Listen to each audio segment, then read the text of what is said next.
समाज बहुत से नियम बनाता है, ये सही है, ये गलत है, ये अच्छा है, ये बुरा है। इंसानियत का सबक हर इंसान के जहन में बचपन से ही भरा जाता है, पर कुछ लोग समाज की समझ के बाहर होते हैं।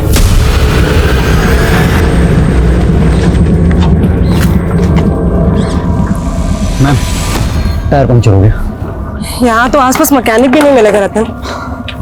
देखता हूँ, मैं कुछ करता हूँ।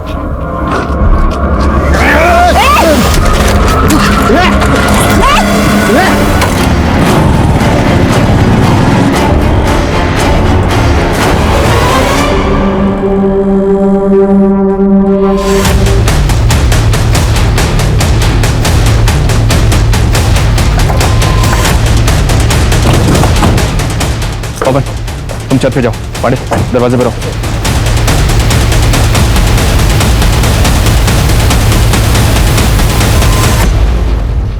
जैन सर। जैन, त्रिपाठी क्या हो रहा है? पड़ा था सर, एसपी साहब के ऑर्डर से कि घर पे 24 घंटे सिक्योरिटी रहेगी। त्रिपाठी, अगर हम ही मुजरिमों के डर से घर में दुबक के बैठ जाएंगे तो आम पब्लिक का क्या हो? ऐसा ही आस्था की किडनैपिंग को 5 दिन हो चुके हैं और अभी तक उनका कुछ पता नहीं चला। अगर आपको कुछ हो गया तो? एक कांस्टेबल बहुत है, बाकियों को भेज दो। Sorry sir, I have to follow orders. नमस्कार, मैं दिव्यांका त्रिपाठी दहिया क्राइम पेट्रोल सतर्क के इस एपिसोड में आपका स्वागत करती हूँ। यूपी पुलिस का स्लोगन है सुरक्षा आपकी, संकल्प हमारा।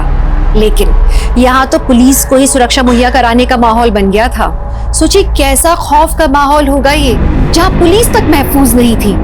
कौन था ये दरिंदा जिसने ये दहशत फैलाई हुई थी? अंजलि, तुम वहां से सब्जी खरीदो, हम यहाँ किराना से घर का सामान लेते हैं। ठीक है। झटका खा गई मेरी प्यारी अंजलि। हाँ, मैं इतनी आसानी से पीछे नहीं छूटेगा मुझसे। छोड़ो हमारा हाथ। नहीं तो क्या, चिल्लाओगी? चिल्ला। देखो हम। हाँ, हम फिर आएंगे बहुत जल्दी।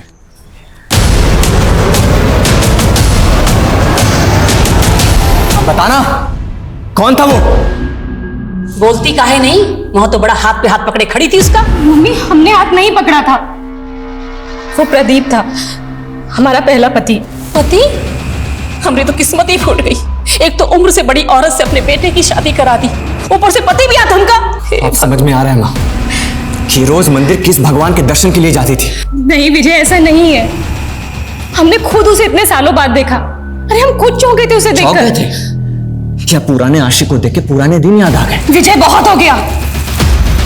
हमारी पहली शादी, हमारा पहला पति, सब कुछ बताया आप लोगों को, कुछ नहीं छुपाया आपसे। और जरूरत आप लोगों को थी। हमारे पापा ने आपकी मदद की थी, पर आप लोगों ने हमारी कद्र नहीं समझी। हमें भी नहीं रहना ऐसे मतलबी लोगों के साथ। जा रहे हैं हम विजय अपने घर। बुड्ढी खोड़ी लाल लगान, खाए चना और बोले बादाम। अंजलि बेटा, एक बार और सोच। नहीं पापा, अब हम विजय के पास नहीं जाना चाहते हैं। अब हमसे और सहन नहीं होता है पापा। बेटा, सहना तो तुझे यहां भी पड़ेगा। तू तो अपने भाई भाभी को जानती है ना। अब ये दोनों बिजनेस भी संभाल रहे हैं। अब हमें ताकत नहीं है अपनों से लड़ने की। पर पापा, क्या हमारे इस घर पे कोई हक नहीं है? बेटा, ये 30 लाख की एफडी है, ये मैंने तेरे लिए बनवाई थी। बेटा, किसी को बताना मत। ये एफडी 1 साल में मैच्योर भी हो जाएगी। बेटा, तब तक एक कोशिश करके देख ले, शायद विजय का दिल तू जीत पाए।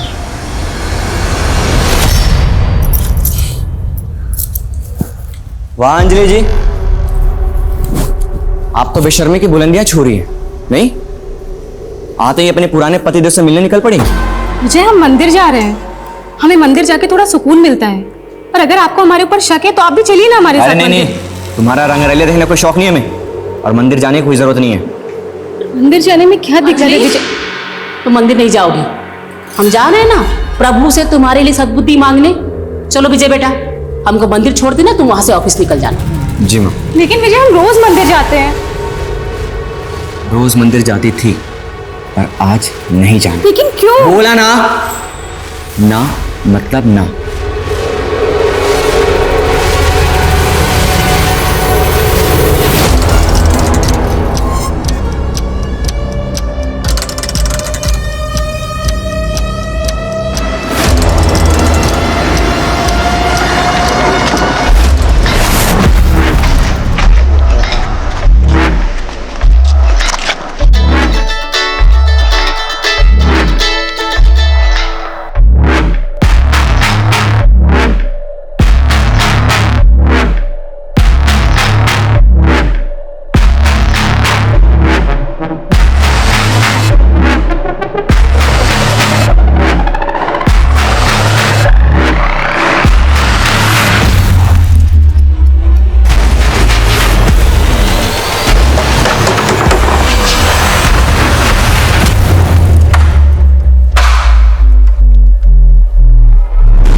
बहुत ब्रूटली मर्डर हुआ है सर। पूरी बॉडी पे बाइट मार्क्स है। ऐसा लगता है जैसे किसी ने जानवर की तरह पूरी बॉडी को नोच खाया हो। सर रेप के भी चांसेस लगते हैं। अगर रेप भी हुआ है तो बॉडी की हालत को देख के लगता है कि शायद एक से ज्यादा लोग इन्वॉल्व रहेंगे। सर दरवाजे पर कहीं भी फोर्स एंट्री के निशान नहीं है। तो मुमकिन है अंजलि ने कातिल के लिए खुद दरवाजा खोला। अंजलि शायद कातिल को तो जानती थी। अंजलि की सास ने भी कंफर्म किया है कि अलमारी से गहने और पैसे चुराए गए।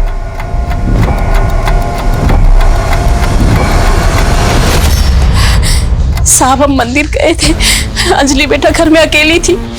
जैसे ही मंदिर से लौटे तो हमने दरवाजा खटखटाया। अंजलि की हालत देख के हमारा सर चकरा गया था साहब।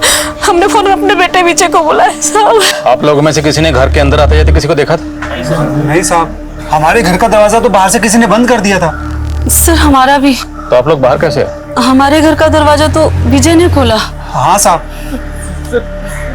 हाँ सर हम लाश को देख के बहुत डर गए थे सर, इसलिए सर हम बाहर मदद के लिए आए थे, पर कुछ दिखा ही नहीं सर। पड़ोसी से बहुत आवाजें आ रही थी सर, इसलिए मैंने जाकर दरवाजा खोल दिया। घर में घुसने से पहले पड़ोसी की कुंडी बंद की गई। मतलब जो भी किया गया बड़ी प्लानिंग से किया गया। पिछले दिनों आपने किसी ऐसे अनजान आदमी को यहाँ पर देखा जिसको देखकर आपको कुछ अजीब लगा?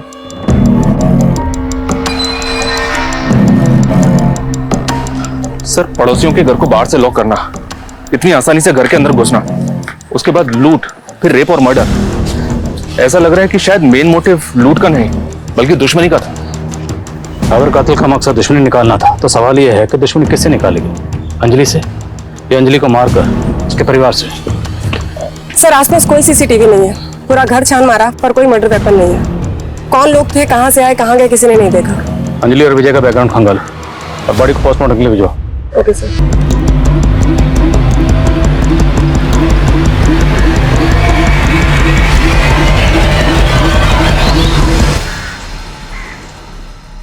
सर एक नया एंगल सामने आया। अंजलि के पति का एक ड्राइवर है दीनाराम। विजय ने सुबह 5 लाख रुपए लेकर दीनाराम को अपने घर भेजा था, लेकिन सर वो गाड़ी और पैसे दोनों लेकर फरार है।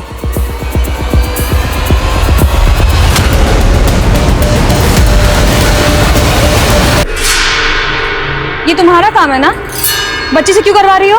ओ मैडम आप काम करो अपना। रास्ते से पकड़ के लाई हूँ, खाना खिला रही हूँ उसको, तो उससे कुछ तो काम लूंगी ना। अरे लेकिन वो छोटी सी बच्ची है, उसकी हालत देखो, बीमार लगती है वो। आपको ज्यादा दया आ रही है तो आप अपने साथ ले जाओ, मेरी भी जान छूटेगी। क्या हुआ, हो गई बोलती बंद? ये दीनाराम है सर, विजय का ड्राइवर।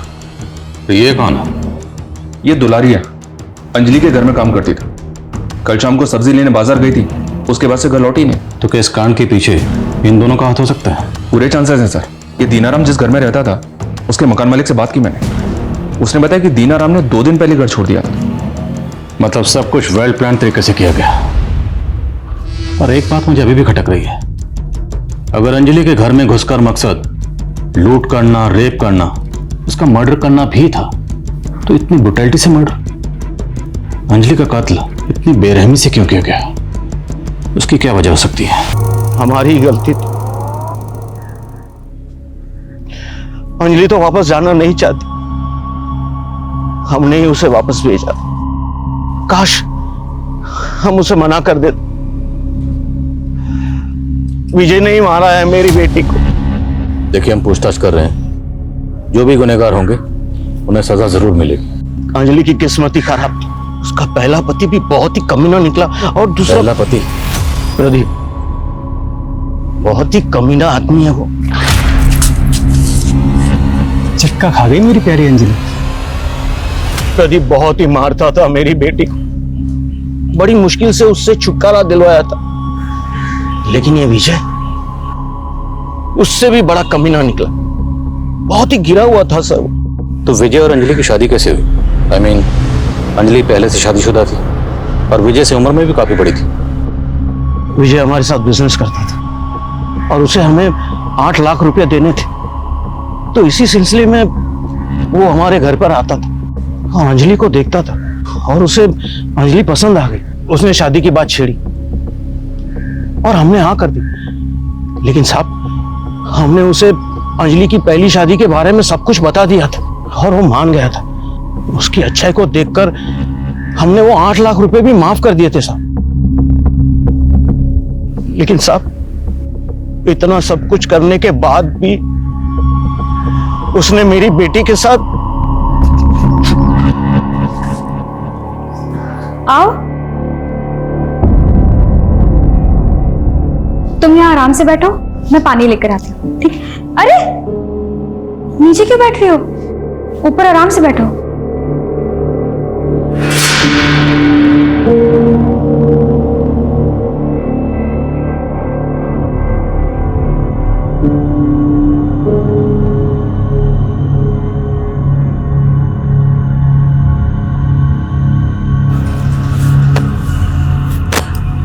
आजा बेटा, सो जा। हाँ?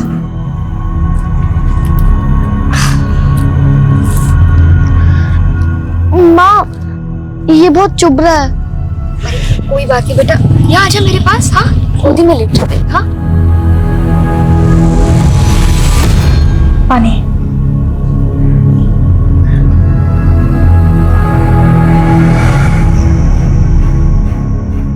तुम्हें अच्छा लगा मेरा घर? तुम्हारा घर कहाँ है? तुम्हारे मम्मी पापा? मेरे मम्मी पापा मर गए।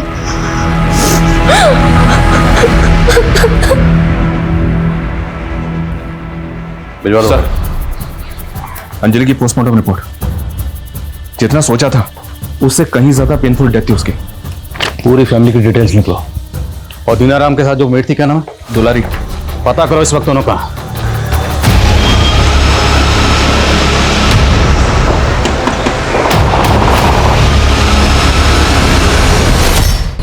इस विजय की डिटेल्स निकलो और प्रदीप का पता करो। Okay sir. हेलो। वाह दीनानाथ जी, तुम तो बड़े झूठे निकले। अभी तो कह रहे थे कि नोटों से नहला दूंगा, अब? अरे मेरी प्यारी दुलारी, नोट कहाँ भागे जा रहे हैं? चल।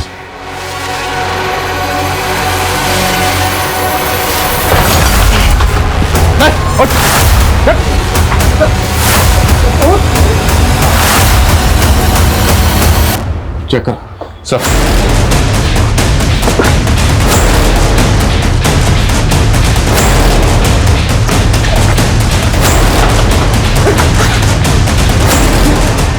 सर, ये देखिए।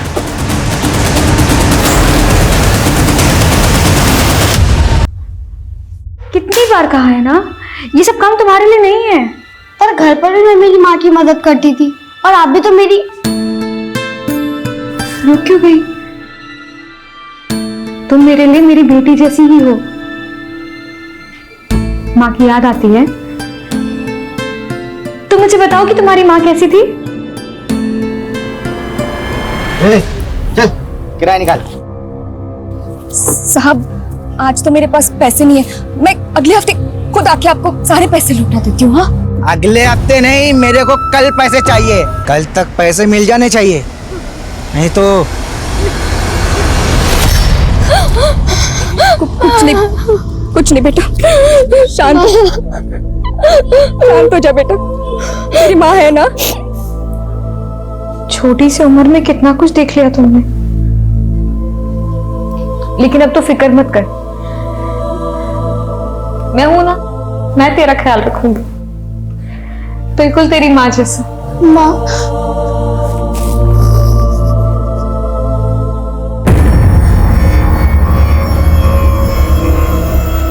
कोरोना नहीं है आपको, मामूली सा वायरल फीवर है, आप बेकार में परेशान हो रहे हैं। हम दवाई लिख देते हैं, एकदम ठीक हो जाएंगे। हम डॉक्टर आते के लिए, हम डॉक्टर, आप मरीज। बेटा सौहार्द, पापा अभी असली मरीज को देख रहे हैं, थोड़ी देर जाके मनीष चाचू के साथ खेलो ना। पापा डॉक्टर वॉक्टर खेलते ना पापा। पापा मनीष, डॉक्टर डॉक्टर डॉक्टर। अरे मनीष जी भैया। इसको जरा अंदर ले जाओ ना। अरे सौहार्द, चलो हम खेलते हैं तुम्हारे साथ डॉक्टर डॉक्टर। नहीं चाचू, आप डॉक्टर डॉक्टर कैसे कह सकते हैं? डॉक्टर तो पापा है, पापा खेलेंगे ना पापा, डॉक्टर डॉक्टर। अच्छा चलो, ये डॉक्टर डॉक्टर। हम लोग डॉक्टर डॉक्टर नहीं, लुका छिपी खेलेंगे, तुमको पसंद है ना? पापा 100 तक गिनती गिनेंगे, तुम कहीं जाके छिप जाओ, ठीक? हम कबड़ में छुपेंगे, आप हमें कभी नहीं पकड़ पाएंगे। Doctor doctor. हाँ, चलो। सर बता दे सर, बता दो सर। सर वो हम दुलारी से बहुत प्यार करते हैं। सर वो शादीशुदा है, लेकिन अपने पति से परेशान थी, और सर मैं पैसों की किल्लत से, इसलिए सर सोचा कि अगर पैसों का कहीं से जुगाड़ हो जाए तो हम दुलारी को लेकर कहीं दूर चले जाएंगे।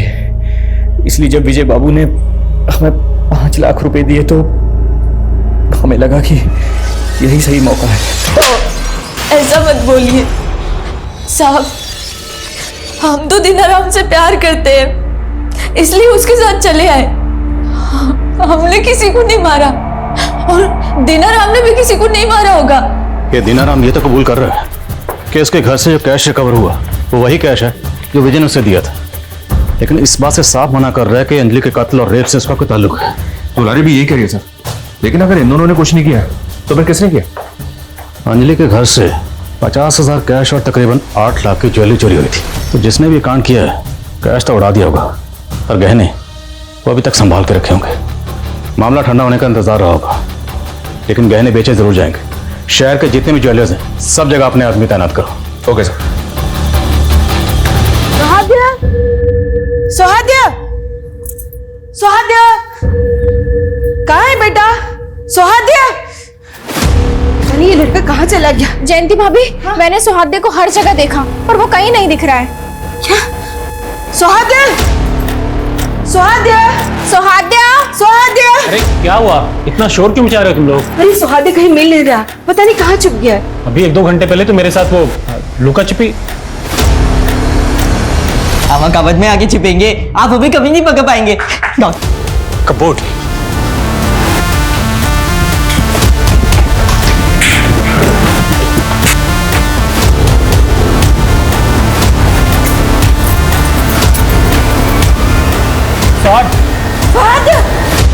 सौहार्द, मैं पानी लेकर आती हूँ। सुहाद्या, बेटा आपको बेटा जीत गए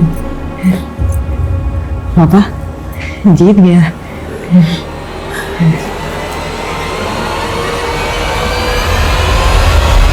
सर हमारा अंजलि का मर्डर से कोई लेना देना नहीं है। हाँ, हमारी शादी लेन देन से हुई थी, उसको जवान पति मिला और हमें कर से छुटकारा सर। पर वो तुम्हारे साथ खुश नहीं थी, तुम दोनों मियाँ बीवी में अक्सर झगड़े होते थे। सर हम मानते हैं कि अंजलि को हम पसंद नहीं करते थे, लेकिन सर उसको मारकर हम अपनी जिंदगी कहाँ बर्बाद करेंगे? इतना तो हमें भी पता है कि अंजलि को तुमने नहीं मारा, ये किसी प्रोफेशनल का काम है, किसी प्रोफेशनल सुपारी किलर का। अब अंजलि की सुपारी तुमने नहीं दी तो अंजलि की सुपारी और कौन दे सकता है? सर प्रदीप दे सकता है, हमारी पत्नी का पहला पति।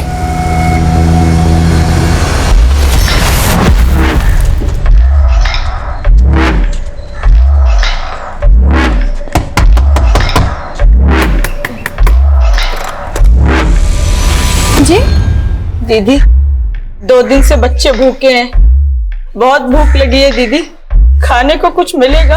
ठीक है, तुम रुको, मैं कुछ लेकर आती हूँ।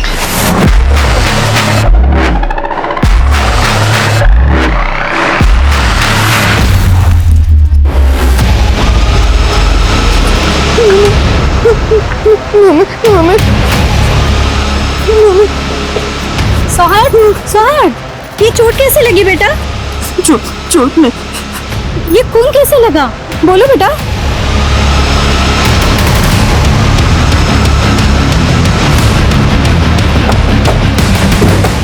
आइए सर, मैंने ही बुलाया था।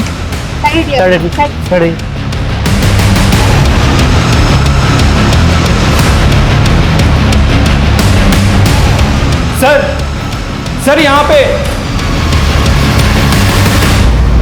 सर, हाँ सर मैंने पड़ोसी से बात की है। डॉक्टर अजीत के साथ जिस औरत की लाश मिली है वो और कोई नहीं, डॉक्टर अजीत के भाई मनीष की बीवी रूपा है सर। अजीत का भाई मनीष भी घर पर मौजूद नहीं था, राइट? Yes sir. और सर वारदात के वक्त घर पे 3 ही लोग मौजूद थे, डॉक्टर अजीत, उसके भाई की बीवी रूपा और डॉक्टर अजीत का बेटा सौहार्द।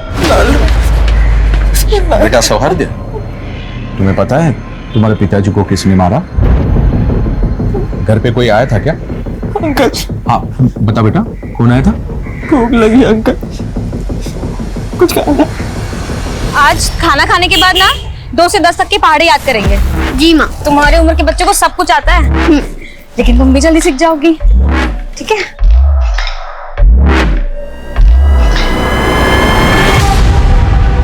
हाँ बेटा, अब बताओगे क्या देखा तुमने? हम पापा और रूपा चाची लुका छुपी खेल रहे थे। हाँ। फिर हम छुप गए ऊपर कबर्ड में।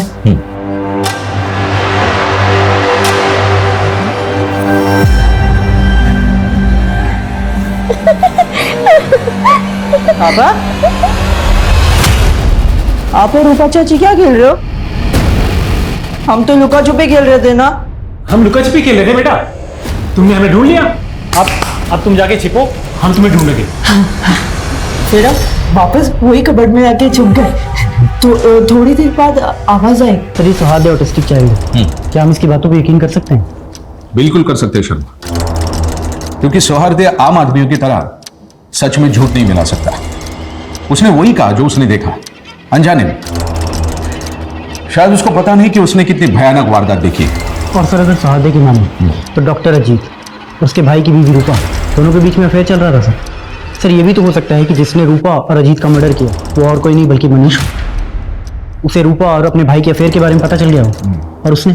और जब रेप हो रहा था तब जो औरत वहां पर मौजूद थी वो जयंती हो सकती है। जयंती और मनीष दोनों के फोन बंद है। पता करो इन देवर भाभी के बारे में। सर आप यहाँ अकेली रहती हैं? हाँ, साल के 6 महीने अकेली रहती हूँ।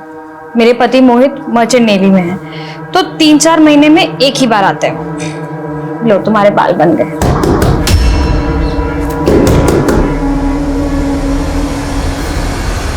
बेटा कुछ खाने को दे दो, बहुत भूख लगी है। हाँ लेकर आती हूँ। भगवान तुम्हारा भला करे।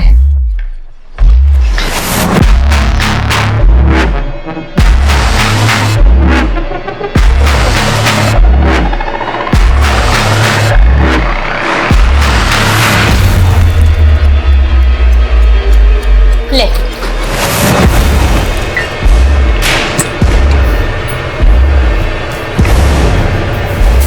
चलो जाओ यहाँ से। ब्यूटी, ये क्या किया तुमने? हाँ, पानी क्यों फेंका उन पे? ऐसे नहीं करते बेटा।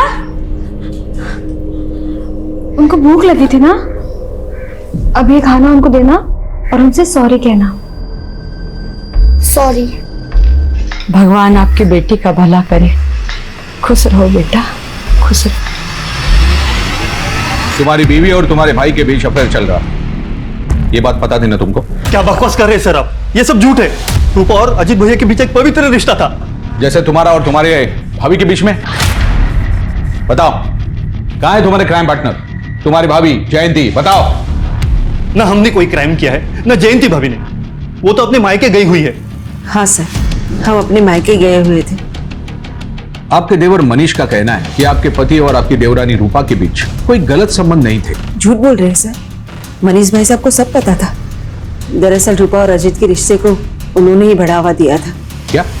दरअसल मनीष भाई साहब कुछ कमाते नहीं थे, सारी जिम्मेदारी हमारे पति पर थी। उनके टुकड़ों पर पल रहे थे, इसलिए मनीष भाई साहब अपनी बीवी रूपा को हमारे पति अजीत के पास भेजते थे। और आप ये सब सह रही थी? और कोई चारा भी तो नहीं था सर। क्या करते? हमारे बेटे की कंडीशन तो आप जानते हैं ना, उसकी दवाइयाँ, उसके भविष्य के बारे में हम नहीं सोचते तो और कौन सोचता। पर कुछ वक्त से अजीत ने अपनी बेशर्मी की सारी हदें पार कर दी। जो हरकतें वो बंद कमरे में करता था वो खुलेआम होने लगी। बस हमारा सब्र खत्म हो गया, इसलिए हम अपने मायके चले गए। सर, हमने अजीत और रूपा को नहीं मारा है, हम सच कह रहे, हम अपने बच्चे की कसम खा के कहते हैं। वक्त तेजी से गुजर रहा था और पुलिस पर दबाव बनता जा रहा था। अब जरूरी था कि पुलिस कोई नए तरीके आजमाए। सर, सभी ज्वेलर्स को अलर्ट पे रखा है, लेकिन अभी तक कोई भी ज्वेलरी बेचने आया नहीं है। तो शायद हमें अपना तरीका बदलना पड़ेगा। अभी तक हम ज्वेलर शॉप पे फोकस कर रहे हैं, जबकि काले धंधे अक्सर रात के काले अंधेरों में किए जाते हैं। एक काम करो, जितने भी लोग इस तरह के गहने बेचने और खरीदने के सस्पेक्ट हैं, सबकी लिस्टिंग करो। सबके घरों के बाहर सिविल ड्रेस में अपने आदमी तैनात करो, नजर रखवाओ दिन रात। Okay sir. पुलिस को कुछ वक्त लगा। चोरी के जेवर बेचने वालों पर उन्होंने सख्त निगाह रखी और बसंत नाम के एक शख्स पर उनकी निगाह आकर टिक गई। बसंत जौहरी था, लेकिन चोरी के गहनों की खरीद बिक्री वो अपने घर से करता था, वो भी उन लोगों के साथ जिन्हें वो पहले से जानता था। पुलिस के लिए काम कर रहे खबरी पहले चोरी चकारी में सम्मिलित थे। पुलिस ने उनकी मदद ली, जाल बिछाया और बसंत को धर दबोचा। या तो चोरी का माल खरीदने के जुर्म में हम तुझे यहीं रख दें लॉकअप में, या फिर अगर तुझे बचना है तो हमारी मदद कर। ठीक है साहब, मैं आपकी मदद करने के लिए तैयार हूँ, लेकिन सर मेरे पास उनका नाम पता कुछ नहीं है। जब भी उनके पास कुछ माल आता तो वो मेरे पास खुद आते हैं। हमारे आदमी 24 घंटे तुम्हारे घर पर तैनात रहेंगे, गलती से भी गलती करने की सोचना मत। नहीं साहब। पुलिस ने बसंत के घर पर दिन रात पहरा लगाए रखा। हफ्ते गुजर गए, महीने गुजर गए, पुलिस ने अपना सब्र बनाए रखा और 78 दिन बाद बसंत के घर एक दस्तक हुई।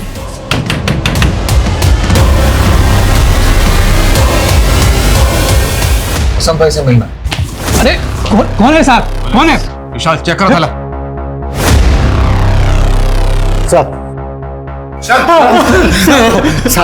साहब मैं अरविंद हूँ, ये शंकर है। साहब वो जेवरात हमें रास्ते में पड़े मिले थे, चोरी नहीं किए। उनको बसंत भाई के पास बेचने के लिए ले जा रहे थे, चोरी नहीं की साहब हमने।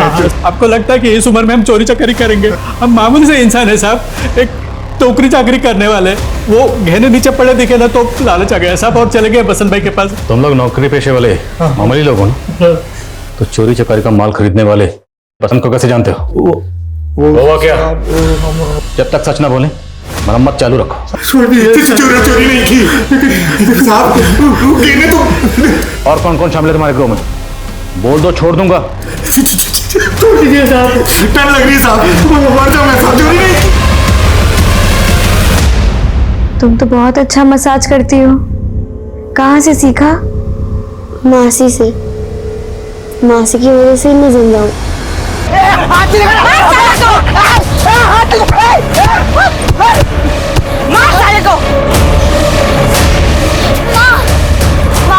उठो ना माँ।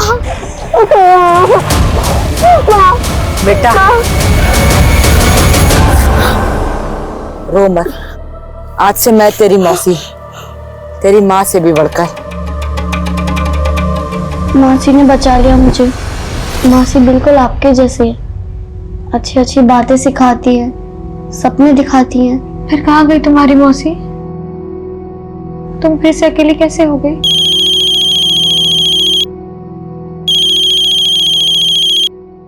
हेलो, हाँ मोहित। हाँ मैं ठीक हूँ, आप कैसे हैं? हाँ, आप कब तक आएंगे?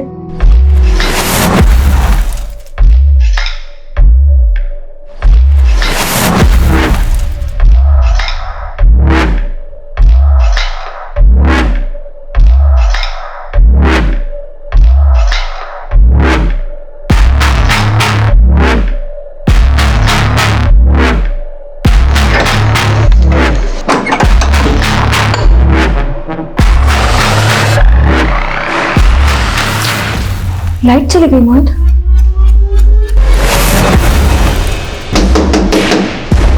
एक सेकंड माँ, मैं देख के आती हूँ।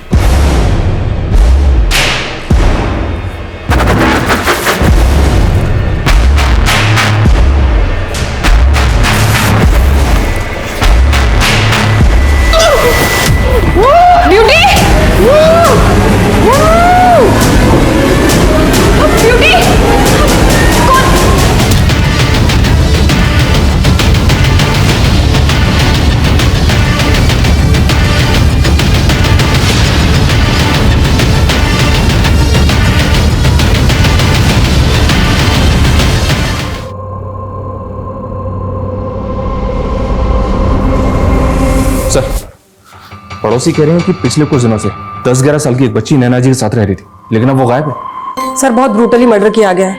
अंजलि के जैसा सिमिलर केस है। और सर इनके पड़ोसियों के घर को भी बिल्कुल वैसे ही लॉक किया गया है जैसे मर्डर वाले दिन अंजलि के पड़ोसियों के घर को किया गया था। अंजलि के केस को अभी तक हम पर्सनल वेंडेटा का केस समझ रहे थे, बट आई थिंक ये दोनों केसेस पर्सनल नहीं, किसी प्रोफेशनल ग्रुप का काम है।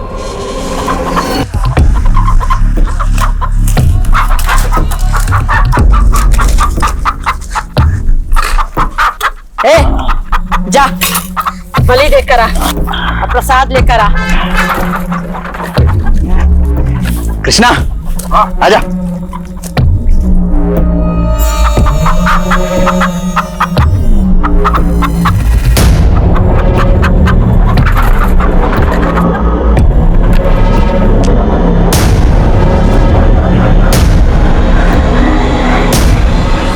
लो अम्मा।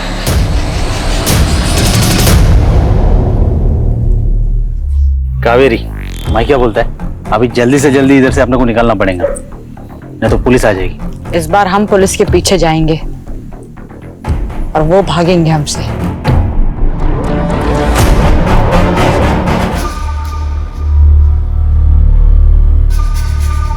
अरे आस्था मैडम, आप थाने जा रही हैं? हाँ, ऑटो का वेट कर रही थी। अरे मैं भी थाने जा रहा हूँ, आइए ना, छोड़ता हूँ मैं आपको।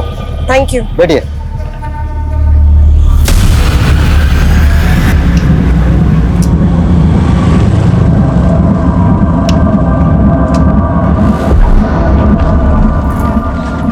मैम, टायर पंक्चर हो गया। यहाँ तो आसपास मैकेनिक भी नहीं मिलेगा रतन। देखता हूँ मैं कुछ करता हूँ।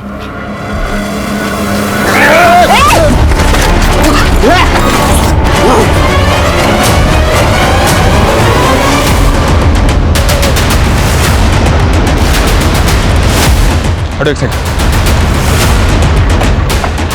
आइए सर, यहाँ हटो हटो, सामने चढ़ो। ये देखिए सर, ये ऐसा ही आस्था भी रतन के साथ थी। एक कांस्टेबल ने आस्था को रतन के साथ बाइक पे जाते हुए देखा था और अभी आस्था का फोन भी बंद आ रहा है।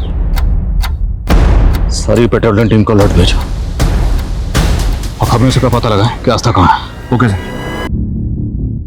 पुलिस वाली है, जब तक ये हमारे पास है पुलिस हमारा कुछ नहीं बिगाड़ पाएगी। एक बार हम लोग यहाँ से निकल जाएं, फिर तेरे को जो करना है कर लेना।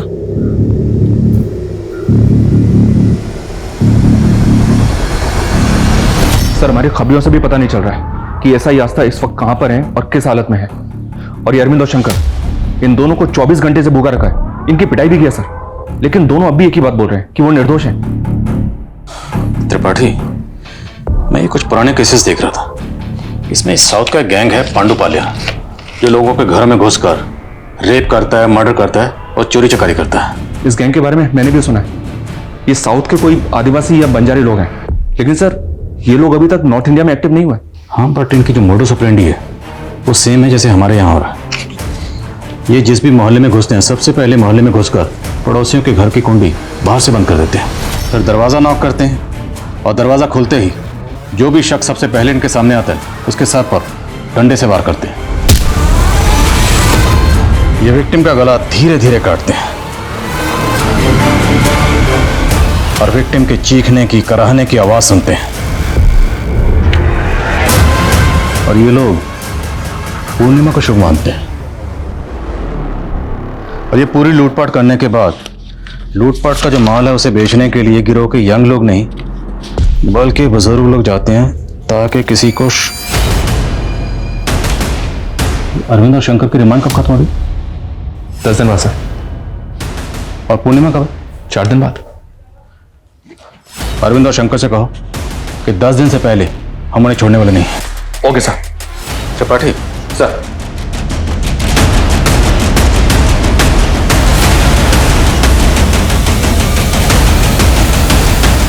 पता है नंदी, इस बार की शरद पूर्णिमा बहुत खास है।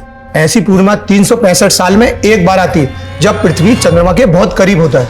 पता है भाई, मुझे इसलिए साहब को तो पहले से बोल के रखा हूँ कि शरद पूर्णिमा की पूजा की छुट्टी मुझे चाहिए।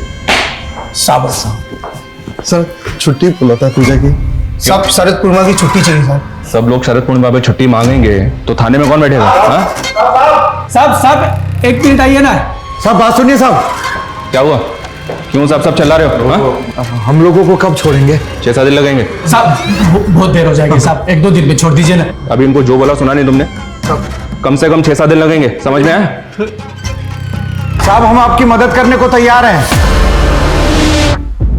पर आपको भी हमारी एक शर्त माननी होगी।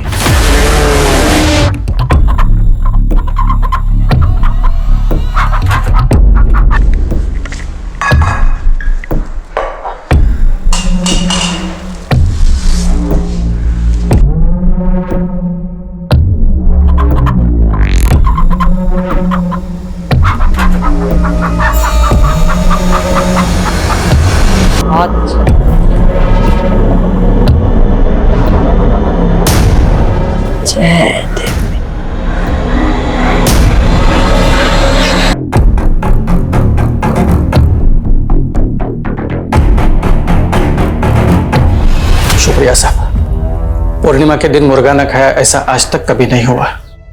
आज आपके वजह से हमारी परंपरा टूटने से बच गई। हमारे लिए हमारी परंपरा से बढ़कर कुछ भी नहीं साहब। हम अपने गिरोह से गद्दारी तो नहीं कर सकते, लेकिन आज आपने जो हम पर एहसान किया है उसे चुकाने के लिए हम कुछ भी करने के लिए तैयार हैं। हाँ साहब, हम बता सकते हैं पांडुपलिया गैंग तक कैसे पहुंचा जाए। तुम लोग जानते इस वक्त वो कहाँ? नहीं साहब, हमारा तो काम सिर्फ जेवरात को बेचना है, लेकिन हम मज्जारों का गैंग किन किन जगहों पर कितनी देर के लिए रुकता है ये हम आपको बता सकते हैं। किन किन जगहों पर?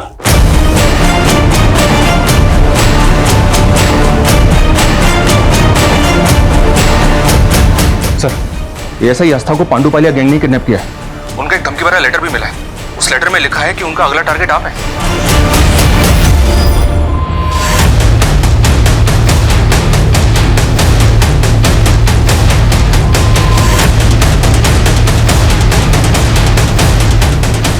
जैन सर। जैन त्रिपाठी क्या हो रहा है? बड़ा था सर, एसपी साहब के ऑर्डर से आपके घर पे 24 घंटे सिक्योरिटी रहेगी।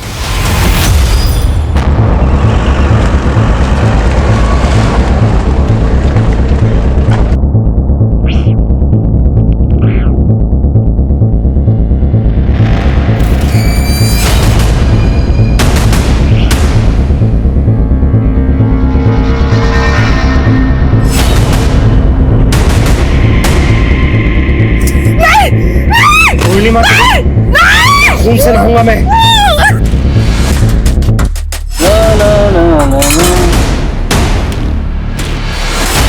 मदन भाग, पुलिस!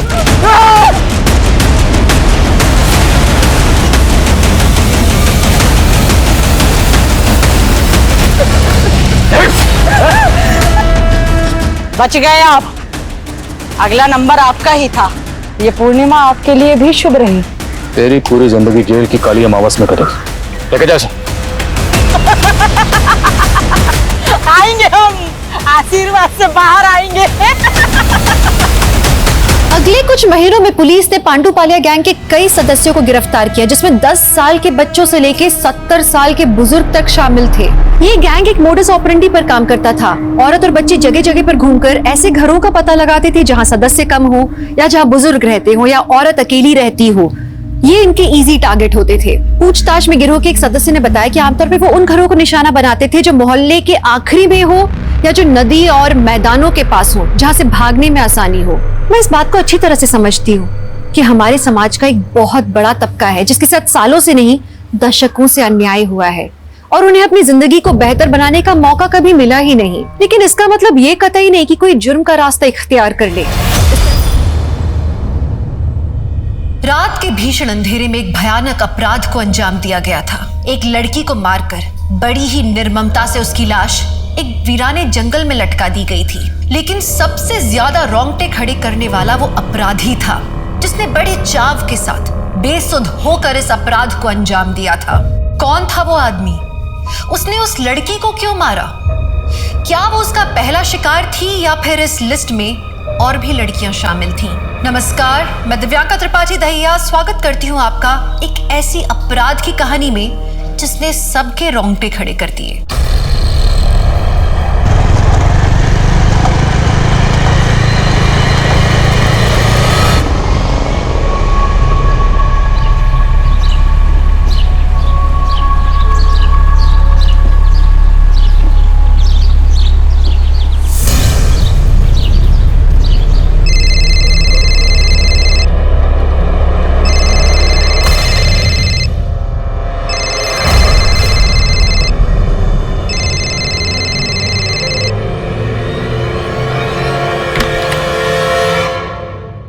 सुनो ना, ये टॉप अच्छा लग रहा है, ये जीन्स के साथ जा रहा है क्या? तुम खुद ही डिसाइड कर लो। वैसे भी तुम मेरी बातें सुनती कहाँ?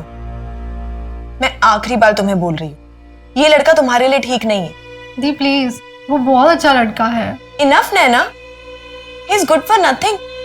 और एक निकम्मे आदमी को मैं अपनी बहन की जिंदगी बर्बाद करने नहीं दे सकती। लिसन, तुम मेरी छोटी बहन हो and I really really care for you.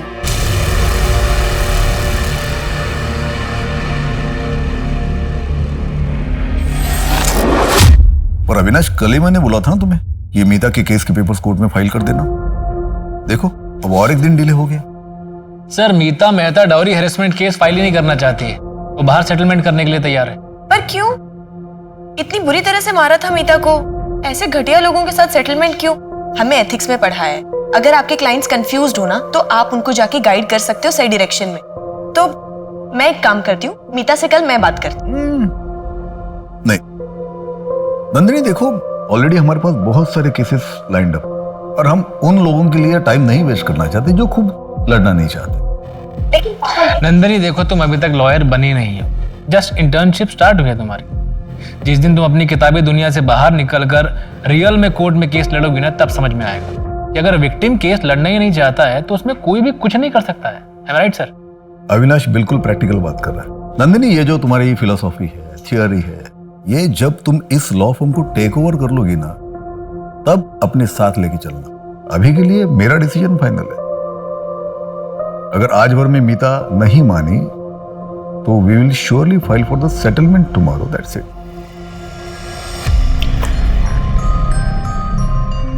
आज बड़ी देर हो गई। अच्छा सुनो कार्तिक, मैं कॉलेज जा रही हूँ, और आपका याद है ना, दुग्गल जी के बेटे की शादी है आज। 7:30 बजे हम यहाँ से निकलना है, इसलिए आपको 7 बजे से पहले घर आना है। अरे हाँ हाँ याद है, तुम संभल के जाना, ड्राइव सेफ। ठीक है, बाय नंदिनी। बाय मामा। अब पापा, मैं भी कॉलेज निकलती हूँ, सीधा शाम को ऑफिस में मिलते हैं।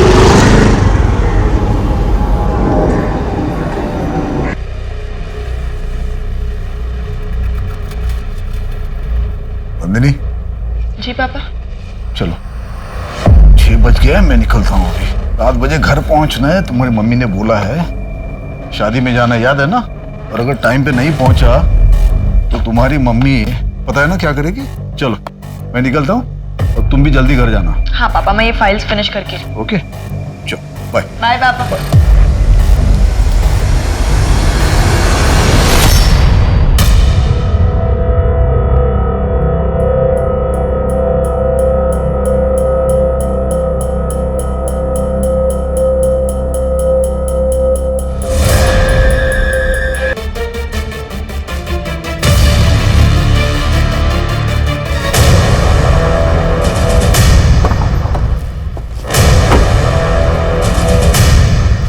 Morning sir. 22-23 साल की लड़की है, गले में रस्सी का फंदा भी लगा हुआ है। इस तरफ सर। लड़की की कुछ आइडेंटिफिकेशन हुई? नहीं सर, कांस्टेबल सर्च कर रहे हैं। बहुत बड़ा एरिया है संजय वन। लगता है लड़की ने काफी स्ट्रगल किया है, हाथ पे और कंधों पे काफी चोट के निशान लगे। यही पेड़ है? हाँ सर, यही पेड़ है। उसकी टहनी पर रस्सी से खींचने का निशान भी बना हुआ है। टहनी काफी ऊंची है, इस पे रस्सी काफी मुश्किल से डली होगी। इतनी ऊंची टहनी पे रस्सी डालने के लिए किसी सपोर्ट की जरूरत पड़ी होगी, जो मुझे आसपास कहीं भी नजर नहीं आ रही। सर, सर यहाँ आइए।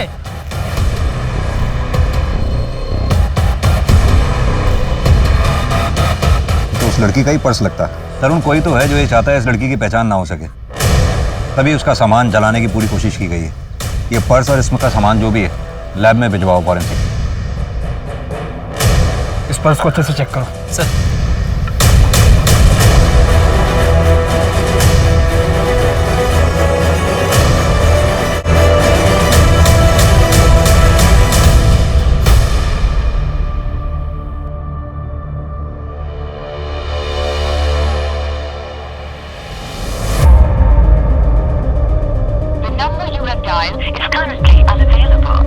नेटवर्क ही नहीं। तरुण जी सर। ये देख रहे हो निशान? किसी बड़ी गाड़ी के टायर्स के, जैसे एसयूवी या सिदान के।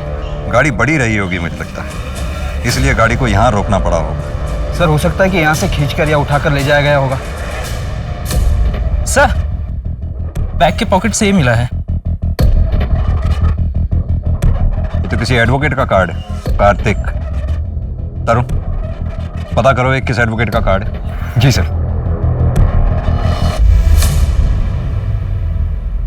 थक गया रात भर।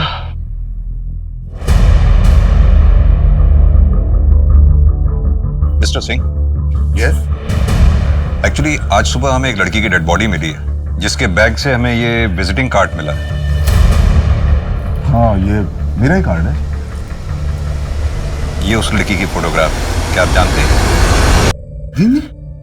मेरी बेटी नंदिनी। आज चल, कल रात में ही मेरी बात हो गई थी उसके साथ। हाँ पापा। नंदिनी तुम अब तक ऑफिस में हो? नंदिनी देखो 11 बजे रहे रात के, इतनी देर तक बाहर रुकना सेफ नहीं है। पापा बस एक फाइल बची हुई है, ये फिनिश करते ही ना मैं बस घर के लिए निकल रही हूँ। No no no no no more files. नहीं, अभी कोई फाइल नहीं देखनी तुम्हें। तुम उठो वहां से, तुम अभी के अभी उठो वहां से और घर चली जाओ। अच्छा पापा ठीक है, मैं अभी अपना सामान पैक कर लेती हूँ और आप प्लीज बिल्कुल टेंशन मत लो, फोन रखते ही निकल जाऊंगी। बस उसके बाद फिर मैं फिर से अंदर शादी में चला गया, पर मुझे क्या मालूम था कि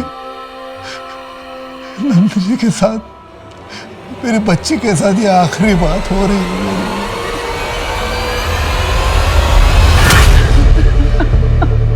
मिस्टर सिंह, ये फोटो में दूसरी लड़की कौन है?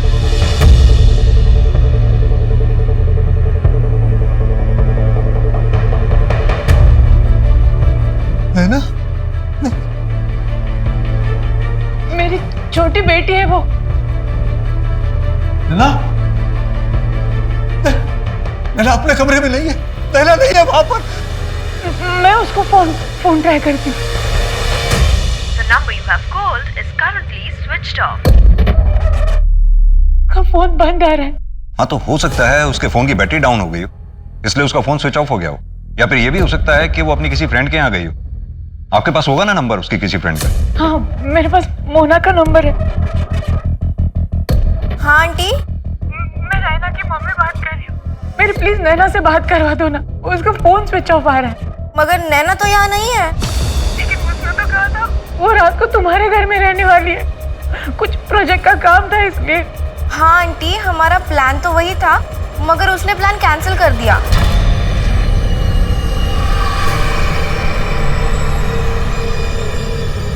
एक काली रात के साए ने नैना और नंदिनी, दो बहनों की जिंदगी को अपनी चपेट में ले लिया था। नंदिनी की मौत का कारण क्या था और उसे किसने मारा था? और नैना कहाँ थी उस रात? जो हुआ क्या वो एक क्षण भर का खेल था या एक रचा रचाया नाटक जिसकी नींव बहुत पहले रखी जा चुकी थी? भैया जी आज क्लासेस करके ना बहुत थक गई हूँ, कड़क सी चाय पिला दीजिए। I'm so sorry. टिश्यू। ठीक हूँ मैं, ठीक हूँ। लगी तो नहीं? ना ठीक हूँ मैं, ठीक हूँ।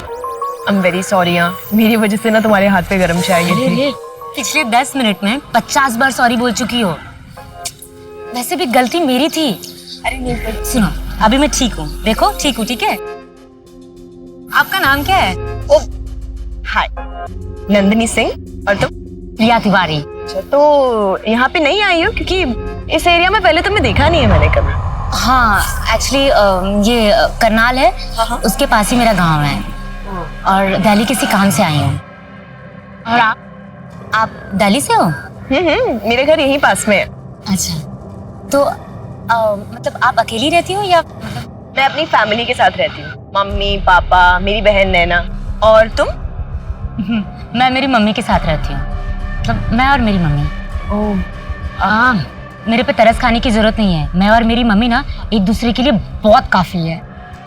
और आपके मम्मी पापा क्या करते हैं? मेरे पापा जो है वो लॉयर है हाई कोर्ट में, और मम्मी प्रोफेसर है इकोनॉमिक्स की। मेरी छोटी बहन अभी अपनी ग्रेजुएशन कर रही है, मैं लॉ कर रही हूँ, इस साल हो जाएगा।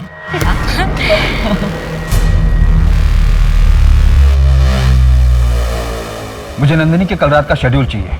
कल रात को क्या हुआ था यहाँ पर? मेरी ड्यूटी तो रात में 9 बजे तक की है। उसके बाद अगर कोई साहब ऑफिस में काम करते हैं तो निकलते वक्त खुद ही ताला लगा कर जाते हैं। कल रात नंदिनी मैडम और अविनाश सर देर तक काम करने वाले थे। मैडम चाय।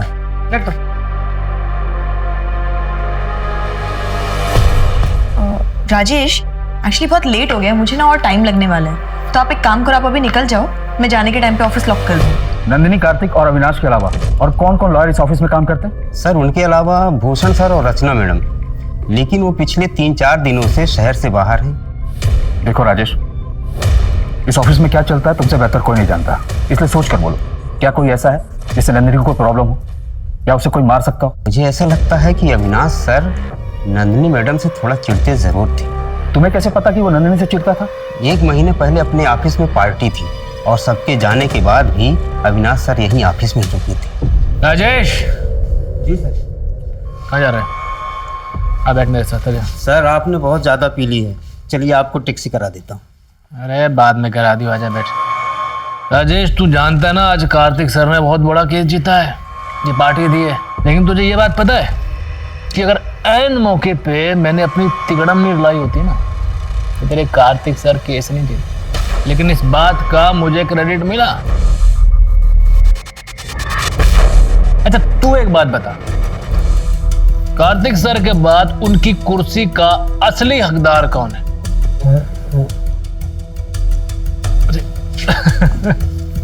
मुझे पता था तू मुझे बहुत अच्छे से समझता है। मुझे 7 साल हो गए हैं कार्तिक सर के पीछे घूमते हुए, उनके अंडर काम करते हुए, लेकिन आज तक उनको मेरी वैल्यू पता नहीं है, मुझ पर भरोसा नहीं है। और हो जाता, मुझे विश्वास उनको हो जाता, लेकिन ऐन मौके पे उनके घर का चिराग, उनकी जो बेटी है ना नंदनी, वो आ जाती है। उसके आने के बाद सब कुछ उसके हिसाब से हो रहा है। यार मुझ पे क्या बीतती है ना राजेश, मैं बता नहीं सकता हूँ। जहाँ कैसा लगता है, मन करता उसको। यहाँ मिस्टर सिंह के ऑफिस में वो अविनाश बैठकर उन्हीं की बेटी के बारे में बकवास कर रहा था और तुम सुन रहे थे। ये बात मिस्टर सिंह को क्यों नहीं बताई तुमने? मुझे लगा कि अविनाश सर नशे में कह रहे हैं। इस ऑफिस में कोई सीसीटीवी कैमरा है? ये अविनाश सर है।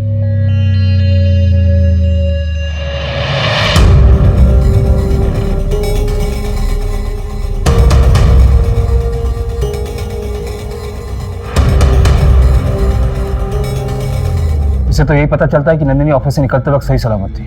कोई और सीसीटीवी कैमरा है ऑफिस के एंट्रेंस या कंपाउंड में? एंट्रेंस में सीसीटीवी कैमरा था, लेकिन कुछ महीने पहले खराब हो गया था। अरे कम से कम ये तो बता दे, तू उसके साथ जाने कहाँ वाली है? अरे यार वो सब छोड़ ना तू, बस आज रात के लिए कवर फॉर मी। अगर किसी ने पूछा ना तो बोल देना कि रात भर मैं तेरे साथ थी और हमें प्रोजेक्ट का काम करना था, ठीक है? अरे बट नैना, तेरा एक्चुअल प्लान क्या है? आज रात को ना मैं एकदम स्पेशल बनाने वाली हूँ। बट नंदिनी दी, उन्हें पता है इस बारे में? अरे मैं दी को मना लूंगी बाद में, but I really love him Mona, मैं उसे नहीं जाने दे सकती इस बार। ट्राई टू अंडरस्टैंड ना। तो नैना का बॉयफ्रेंड था जिसे नंदिनी पसंद नहीं करती थी? हाँ सर, नंदिनी दी के अकॉर्डिंग वो नैना के लायक ही नहीं है। मोना, उस रात नैना ऐसा क्या प्लान कर रही थी? वो उसके बॉयफ्रेंड के लिए एक रोमांटिक नाइट प्लान कर रही थी, और क्या? और उसके साथ इंटीमेट होने का प्लान कर रही थी। नाम क्या है उस लड़के का? बिपिन मिश्रा।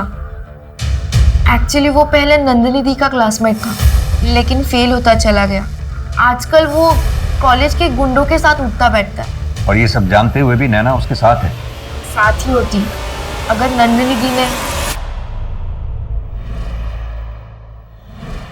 देख अपनी करतूतें, कॉलेज के बच्चों को ड्रग्स बेचते हुए। ये क्या है? ये क्या है नंदिनी? मैं तुझे आखिरी बार बोल रही हूँ, मेरी बहन से दूर रह। तो जब तक उससे दूर रहेगा, ये सारी के सारी फोटोज मेरे फोन में सेफ रहेंगी। और अगर मैंने दोबारा तुझे मेरी बहन के साथ देखा तो ये सारी फोटोज कॉलेज के एडमिन को मेल कर दूंगी। तुम्हारी बहन के साथ कोई गेम नहीं खेल रहा हूं, मैं उसे सही में पसंद करता हूँ और वो भी मुझे बहुत ज्यादा लाइक करती है। सुन, आई डोंट केयर, ओके? मुझे कोई फर्क नहीं पड़ता। तुझे जो करना है कर, उसका दिल तोड़ना है तोड़, उसको झूठ बोलना है बोल, जो करना है कर। तू जब तक उससे दूर है, हमारी डील डन। लेकिन फिर भी उनका रिश्ता टूटा तो नहीं? इतना सब कुछ होने के बावजूद नैना विपिन के साथ नाइट आउट प्लान कर रही थी। ठीक है मोना, थैंक यू, तुम जा सकती हो। सर लग तो ऐसे ही रहा है कि नंदिनी काफी फियरलेस लड़की थी, आसानी से हार मानने वाली नहीं थी, अपनी बहन को लेकर काफी प्रोटेक्टिव और केयरिंग भी थी। और हो सकता है नंदिनी की यही क्वालिटी उसके मर्डर का रीजन बन गई है। तरुण एक काम करो, ये नैना और नंदिनी के साथ साथ विपिन और अविनाश, इन सब की CDR निकलवाओ। सर टायर मार्क्स की रिपोर्ट आ गई है। क्राइम सीन पे हमें जो टायर मार्क्स मिले थे वो G50 सीरीज के हैं और मैंने चेक किया है, सिंह फैमिली की कार से वो मैच नहीं करते। ये G50 सीरीज तो काफी महंगी सीरीज है, इसके बायर्स लिस्ट भी बहुत छोटी होगी। मोहन एक काम करो, आसपास के एरिया में जितने भी टायर डीलर्स हैं सबकी लिस्ट चेक करो। सर तरुण, वो क्राइम सीन से जो जला हुआ सामान मिला था उसकी फॉरेंसिक रिपोर्ट आई क्या? हाँ सर, मैंने कॉल किया था, कोई भी फिंगरप्रिंट्स और DNA नहीं मिला, सब कुछ जलकर खाक हो गया। सर रस्सी पर भी कोई फिंगरप्रिंट्स नहीं मिले। तरुण समझ में नहीं आता, नंदिनी की लाइफ एकदम नॉर्मल थी, कॉलेज गोइंग, एस्पायरिंग लॉयर, कोई बॉयफ्रेंड नहीं, लाइफ में कोई ड्रामा नहीं, इतनी स्मार्ट, इंटेलिजेंट, केयरिंग। फिर उस रात अचानक उसके साथ ऐसा क्या हुआ? नैना ना पूरी की पूरी कार्टून है। कभी कभी ऐसे बेवकूफों वाली हरकतें करती है ना। लेकिन एक बात है, पूरी दुनिया में तुम सबसे ज्यादा उससे प्यार करती हो, है ना? काश ये बात नैना भी समझ पाती। तुम्हें पता है, उससे तो लगता है कि मैं दुनिया में ना उसकी सबसे बड़ी दुश्मन। उसे सच में ऐसा लगता है कि मैं उसकी लाइफ में फालतू में इंटरफेयर कर। But trust me, this guy Vipin is not good for her. अरे ये तो बहनों में ना ये छोटे मोटे झगड़े होते रहते हैं, कोई बड़ी बात नहीं है ये। मुझे पता है नैना को ना पता है कि उसकी नंदिनी उससे कितनी प्यार करती है, तो चिंता मत करो, सब सही हो जाएगा। सर नंदिनी की पोस्टमार्टम रिपोर्ट आ गई है, उसकी मौत फांसी पर लटकने की वजह से हुई थी। नेक बोन फ्रैक्चर से भी ये बात क्लियर हो गई है। उसे मारने से पहले बेहोश भी किया गया। और time of death? Sir body मिलने से 6-7 घंटे पहले, 13 अक्टूबर की रात को 1:45 बजे से 1:30 बजे के बीच। CCTV फुटेज के मुताबिक नंदिनी अपने ऑफिस से रात 1:45 बजे निकली, यानी कि ऑफिस से निकलने के थोड़ी देर बाद ही उसकी मौत हो गई। कोई sexual assault? Sir sexual assault की कोई निशान नहीं मिले। वैसे नंदिनी सेक्सुअली एक्टिव थी, वर्जिन नहीं थी वो।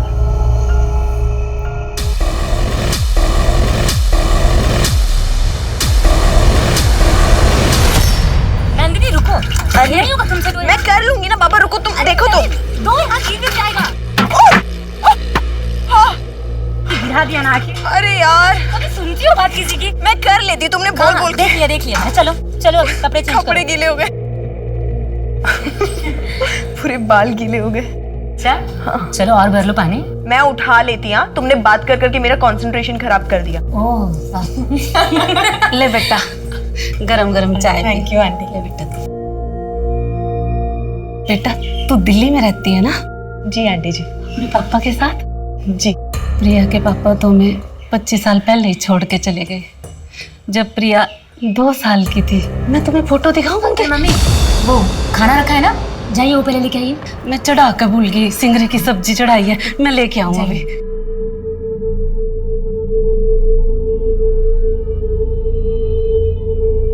प्रिया, तुमने कभी अपने पापा को ढूंढने की कोशिश नहीं की? नंदिनी, पापा के गायब होने के बाद ना गांव के बाहर एक लाश मिली थी। पुलिस ने बताया कि वो मेरे पापा की थी और फाइल बंद कर दिया। नंदिनी, नंदिनी उठ जा। नंदिनी, ये सब क्या हो गया? नंदिनी उठ जा। नंदिनी प्लीज उठ जा। चलो अब हमें इन्हें ले जाना चाहिए। मैं इसे कहीं नहीं जाने दूंगी। आप बता ही ना इन्हें, मैं इसे कहीं नहीं जाने दूंगी। अचल बेटा, संसार का नियम है, हर मनुष्य की आयु पहले ही से तय है। नंदिनी के दिन इतने ही थे। ईश्वर की मर्जी है, कर्मों का भोग है, हर जन्म में यह भोग भोगना ही पड़ता है।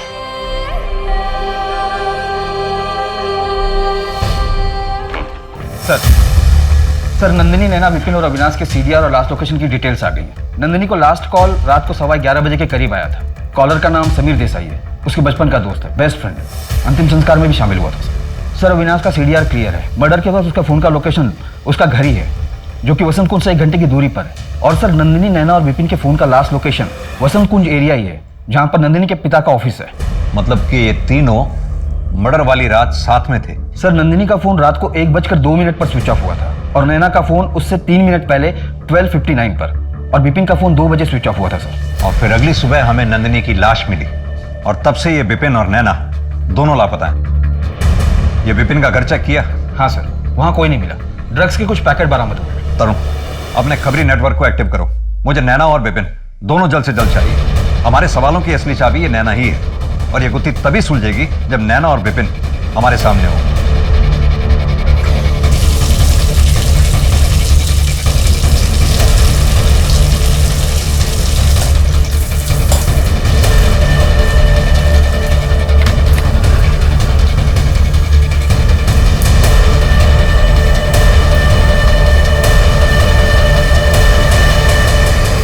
दस 50 और 10:55 के बीच में ऑफिस से निकला था। सीसीटीवी फुटेज देखी होगी आपने, और पूरी रात मैं घर पर था। लोकेशन डिटेल भी चेक की होगी। ये सब प्लानिंग की है या फिर अचानक से हो गया? कहना क्या चाहते हैं आप? यही कि क्या कोई ऐसा है जो आपकी इन बातों को प्रूव कर सकता हो? आप मुझ पर शक कर रहे हैं बिना किसी सबूत के। Inspector, I am telling you, I am a lawyer. Calm down mister Avinash, please बैठिए बैठिए बैठिए। एक बात बताइए, क्या कोई ऐसा था जो नंदिनी को नापसंद करता था या नंदिनी को नुकसान पहुंचाना चाहता था? मसलन कोई क्लाइंट जो कभी नंदिनी से अपसेट हो गया हो? ऐसा कुछ नहीं था। और कोई क्लाइंट नंदिनी से अपसेट क्यों होगा? वो अभी तक लॉयर बनी नहीं थी। हाँ, वो लॉ स्टूडेंट थी, लेकिन फिर भी मैंने सुना है कि वो फर्म में काफी हेल्प आउट किया करती थी। इनफैक्ट आपके केसेस की तो प्रॉब्लम भी सॉल्व करती थी। जी हाँ, ये बात सही है। She was a fine law student, but आपसे बेहतर नहीं ऑब्वियसली। फोर्स नहीं थी, मेरे पास सालों का एक्सपीरियंस है। लेकिन फिर भी लॉ फर्म में उसकी काफी इंपॉर्टेंस थी, क्योंकि वहां के बॉस उसके फादर थे। काफी बुरा लगता होगा, नहीं? कभी कभी तो ऐसा भी लगा होगा कि नंदिनी आपकी कामयाबी के बीच में रुकावट बन के खड़ी थी। देखिए, आप जो बात बोल रहे हैं ना, वो मुझे सुनने की जरूरत है नहीं। जब सबूत होगा तो बुला लीजिएगा, वरना वारंट लेके आ जाइएगा।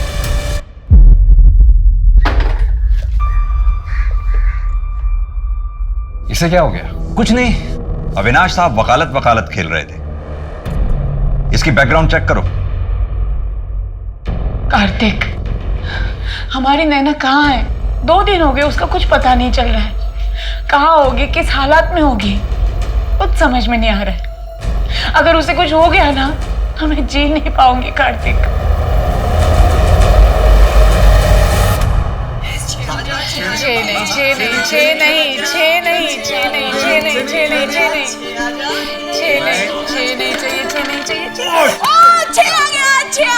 नहीं, 6 नहीं आया था, हमने देखा है। नहीं, 6 नहीं आया था। माँ, पापा ने देखा। पापा, आपने देखा ना? 6 आया ना? पापा तो तेरी साइड लेंगे, वो तो सबसे बड़े चीटर है। अरे यार, तुम खेलो ना, तुम्हारी टर्न है। देखा जाए तो कई लोगों की जिंदगियां नंदिनी के इर्द गिर्द घूम रही थी, लेकिन दुर्भाग्य की बात यह है कि इतने लोगों का प्यार और साथ भी उसे इस निर्दयी अंत से बचा नहीं पाया। और दूसरी ओर दिन ब दिन नैना की गतिविधियों पर शक का घेरा बढ़ता चला जा रहा था। तो क्या सच में नंदिनी की मौत के पीछे नैना का हाथ था, या फिर उसकी सच्चाई इस सबसे भी ज्यादा डरावनी थी? सर मैंने नंदिनी के सीडीआर को रीचेक किया तो एक नई बात सामने आई। नंदिनी पिछले 4 महीने से एक नंबर पर रेगुलरली बात कर रही थी। नंबर है 56433789। फिलहाल अभी बंद है। बॉयफ्रेंड? सर वही तो पजल्ड है। नंबर खुद नंदिनी सिंह के नाम पर रजिस्टर्ड है। ये लो, तुम्हारे लिए एक छोटा सा गिफ्ट। नहीं, मैं ये फोन नहीं ले सकती। कम ऑन प्रिया, तुम्हारे पास फोन नहीं है ना? अब देखो, हमारी बात ना तभी हो पाती है जब तुम यहाँ आती हो, पर मैं चाहती हूँ जब मेरा मन करे ना, मैं तुम्हें बस फोन करके तुमसे बात करूँ। तो प्लीज, नहीं, तुम्हें ये फोन लेना पड़ेगा। प्रिया, तुम्हें मेरी कसम है। बहुत जिद्दी है। तरुण, ये नंबर ट्रैकिंग पे डालो, पता तो चले ये एंगल है क्या। जी सर। अरे राजेश, यहाँ सर 13 अक्टूबर की रात का कुछ फुटेज गायब है। गायब मतलब? सर 13 अक्टूबर की रात का फुटेज मैं चेक कर रहा था। नंदिनी मैडम के जाने के बाद का कुछ फुटेज किसी ने डिलीट कर दिया। तरुण, ये 1 बजे तक का तो है डिलीट, लेकिन 1 से 2 के बीच का डिलीटेड है। राजेश, क्या लगता है तुम्हें किसने डिलीट किया होगा? सिंह सर ने हम 2 लोगों पर जिम्मेदारी दी है। एक मैं और एक बंदा है जो सारे सिक्योरिटी पासवर्ड जानता है। कौन है वो? ऑफिस के सीसीटीवी कैमरा के साथ तूने छेड़छाड़ की, उसकी डायरेक्शन घुमाई, ताकि जब तू वापस आए तेरी शक्ल ना उसमें दिखाई दे। तू वापस आया भी, बड़ी सफाई से तूने नंदिनी का किडनैप किया और फिर मर्डर कर दिया, लेकिन सीसीटीवी कैमरा पे तेरे फिंगरप्रिंट्स पाए गए। तो अब मर्डर के लिए 14 साल और प्लानिंग प्लॉटिंग करने के लिए कुछ। सर मैंने ऐसा कुछ भी नहीं किया, ये झूठ है। तरुण, प्रूफ अटैच करके चार्जशीट फाइल करो। प्रूफ हमारे पास है ही, कन्फेशन मिले ना मिले कोई फर्क नहीं पड़ता। सर मेरी बात सुनिए, ये सब झूठ है सर। मेरे सीसीटीवी कैमरे को हाथ नहीं लगाया सर। जब मैं इजीली सीसीटीवी कैमरे की फुटेज डिलीट कर सकता था, जो मेरे लिए बहुत इजी था, मैं कैमरे को हाथ क्यों लगाऊं सर? अब आया ऊंट पहाड़ के नीचे। सर आप लोगों ने मुझे ट्रिक किया है। वकील साहब, जंग में सब जायज है। अब ये बता कि तूने नंदिनी को कब, कहां और कैसे मारा?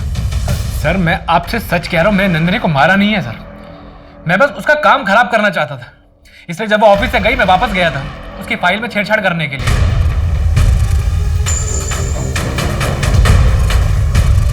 सर एक आदमी दिन रात मेहनत करके ऑर्गेनाइजेशन में अपना एक मुकाम बनाता है, अपनी जगह बनाता है, वहीं एक नया बंदा आता है, उसे बिना मेहनत किए वो मुकाम दे दिया जाता है। क्यों? क्योंकि वो फैमिली का चिराग होता है, इसीलिए सर। आप सोच भी नहीं सकते कि मुझे कैसा फील होता होगा। लेकिन सर मैंने नंदिनी को मारा नहीं है, उसकी फाइल में गलतियां जरूर की थी, लेकिन मारा नहीं है सर। तूने मारा है या नहीं मारा है ये हम पता लगाएंगे, लेकिन जब तक ये केस सॉल्व नहीं होता तू यहीं रहेगा। सर चंदू का कॉल आया था, बोला कि जमुनापाल इलाके में विपिन दिखाई दिया है, एग्जैक्ट लोकेशन निकाल के कॉल करेगा। तरुण, ये केस किसी जिल्टेड लवर, प्रोफेशनल राइवलरी या वेवर्ड बॉयफ्रेंड का नहीं लगता। इस केस में कुछ तो है जो हमसे मिसिंग है। तरुण, ये समीर की गर्लफ्रेंड हिना से बात करके समीर का स्टेटमेंट वेरीफाई करवाओ। मुझे लगता है ये समीर सच बोल रहा है। सर फिर तो हमारे पास 2 ही सस्पेक्ट्स बचे, विपिन और नैना। सर आओ क्या? हाँ चंदू। सर सिंह साहब के यहाँ पे एक नौकरानी काम करती है, कुछ दिन पहले छुट्टी पर गई थी, कल ही दिल्ली लौटी है। उसी ने मुझे सब बताया, 2 महीने पहले की बात है। नंदिनी बेटा शांत हो जा। डॉक्टर क्या हुआ इसे? इसके पेट में इतना दर्द क्यों हो रहा है? मिसेस सिंह, नंदिनी का मिसकैरेज हुआ है। मिसकैरेज? फिटस के कुछ पार्ट अंदर रह चुके हैं, सेप्टिक हो गया है, इसीलिए इतना दर्द हो रहा है। ये अब क्या बोले जा रही है?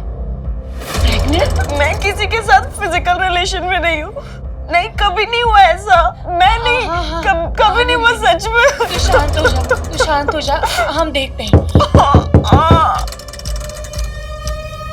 आ जाओ।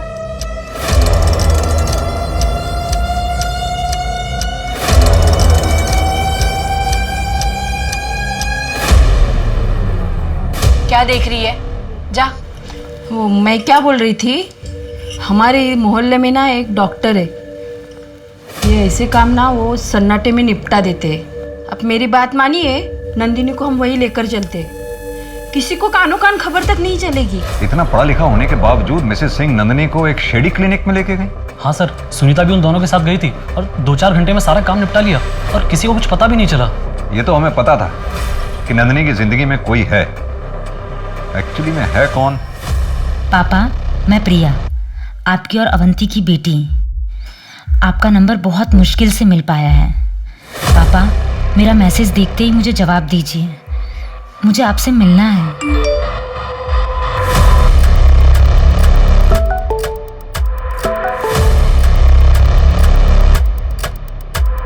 आई एम सॉरी, आपको कोई गलतफहमी हुई है, मेरी कोई बेटी नहीं है, मैं शादीशुदा नहीं हूँ।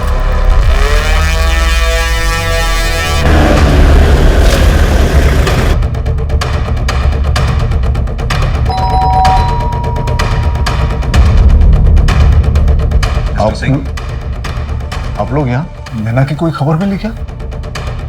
हमें एक्चुअली आंचल जी से मिलना है। अब बैठे, मैं बोला बैठिए। आंचल, आंचल, आंचल, आंचल, आंचल, आंचल।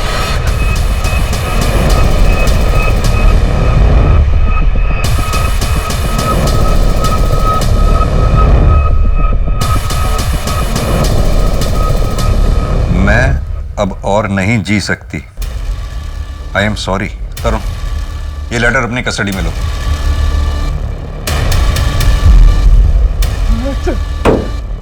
ये सिंह फैमिली के साथ हो क्या रहा है? पहले नंदिनी की डेड बॉडी मिलती है, फिर नैना गायब, और हिमाचल जी का सुसाइड। हर इन्वेस्टिगेशन हमारी किसी ना किसी डेड एंड पे जाकर रुक जाती है। अभी तक तो हमें यह भी नहीं पता कि नैना किस हाल में है, जिंदा भी है कि नहीं। Excuse me sir. हाँ चंदू, ठीक है सर।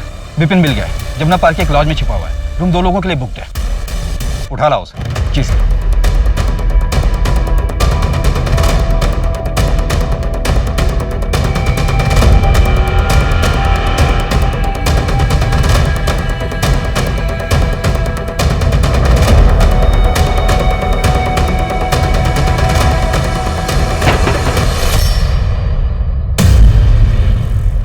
क्या लगा तुझे कोई पकड़ नहीं पाएगा?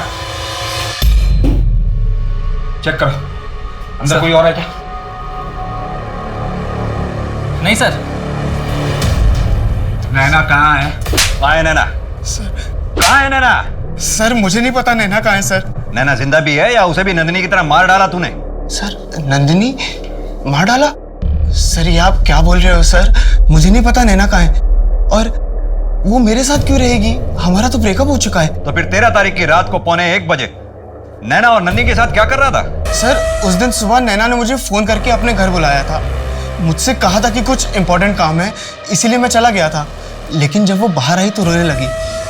मुझसे कह रही थी कि मुझसे बहुत प्यार करती है, मेरे बिना रह नहीं सकती। नैना ये क्या कर रही हो तुम? तुमको समझ में नहीं आता क्या कि हम लोग एक नहीं हो सकते? प्लीज मुझे छोड़ के बच जा। I really love you, please. चलो मैं तुम्हारे घर ड्रॉप कर देता हूँ।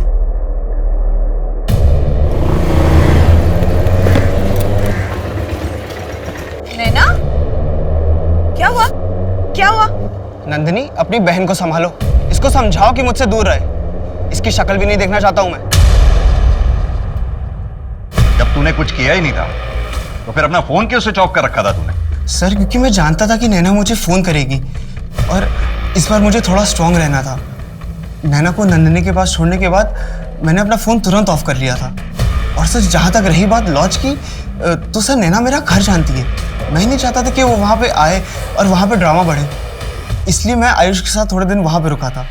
हमारे पास सस्पेक्ट्स भी हैं, उनके मोटिव्स भी हैं। इनफैक्ट वो सभी मर्डर के टाइम पर क्राइम सीन के आसपास मौजूद भी थे, लेकिन एक के भी खिलाफ हमारे पास कोई सॉलिड एविडेंस नहीं है। सर G50 टायर के रिटर्नर से चेक किया, हमारे पास जितने भी सस्पेक्ट, विक्टिम और विटनेस है, उनमें से कोई भी ये टायर यूज नहीं करता। कोई भी नहीं है? नहीं सर, बस एक विशाल दुग्गल है जो नंदिनी के घर के पीछे वाली लेन में रहते हैं, पर उनका इस केस से कुछ लेना देना नहीं है। वो अपनी पुरानी SUV में G50 टायर का यूज करते थे, पर अब उनके पास नई कार है और टायर भी डिफरेंट है। मोहन, ये मिस्टर दुग्गल से पता करो उन्होंने अपनी पुरानी SUV और टायर के साथ क्या किया। और सर विपिन के साथ जो आयुष मिला था उसका क्या करना है? अंदर बैठा है। उसे उसकी डिटेल्स लो, सामान वापस लौटाओ और उसको जाने दो। जी सर।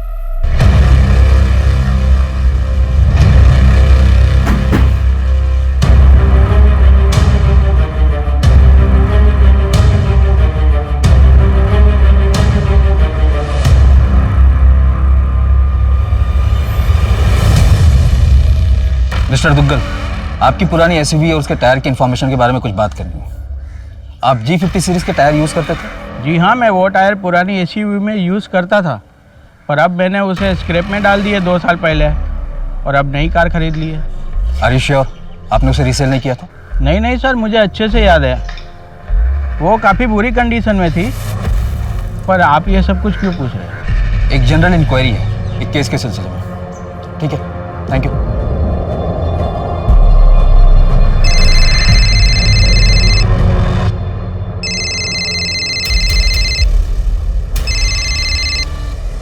हेलो, यहाँ पर साइन कर दो। हाँ और जब भी बुलाएं पुलिस स्टेशन आना होगा तुम्हें। हाँ जी। ये तुम्हारा चेन, घड़ी, पर्स और ये mobile. Thank you sir. Ayush, 2 minute लगेगा, मोबाइल चलाकर एक बार देख लो। लाओ मैं ऑन करता हूँ। नहीं सर, अभी आपके पास था, मतलब सब ठीक ही होगा ना सर? 1 सेकेंड, मोबाइल दे। सर कुछ नहीं है इसमें सर, मैं चला जाता हूँ। मोबाइल दे।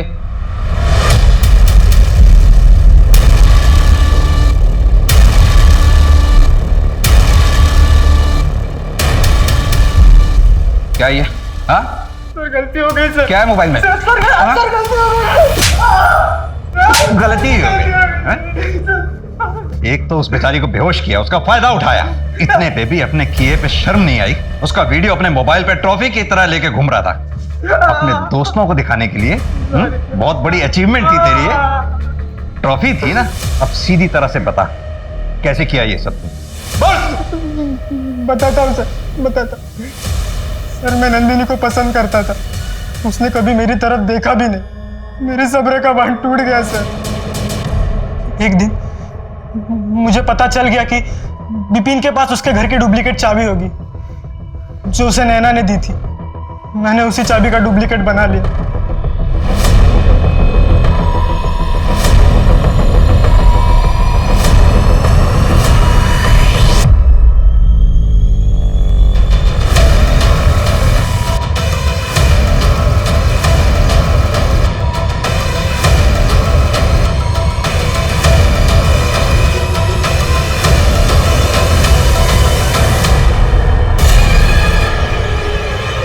नंदिनी को पता चल गया था इसलिए नंदिनी को मारा तूने?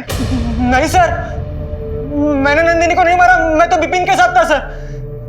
मुझे तो अभी पता चला है कि नंदिनी का मर्डर हुआ है। सर नंदिनी की जिस नंबर पर रेगुलर बात होती थी और जो नंबर उसके नाम पर रजिस्टर था, उसका लास्ट लोकेशन मिल गया है, करनाल के पास टिकरी गांव। चलो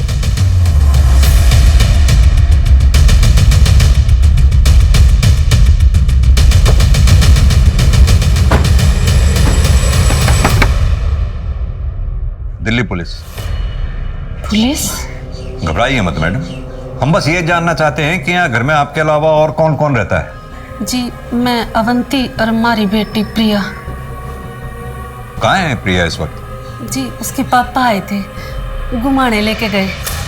इतने साल के बाद उसे उसके पापा मिले ना। जरा प्रिया को फोन लगाइए ना, हमने बात करनी है उससे। जी मैंने लगाया था, उसका फोन बंद आ रहा।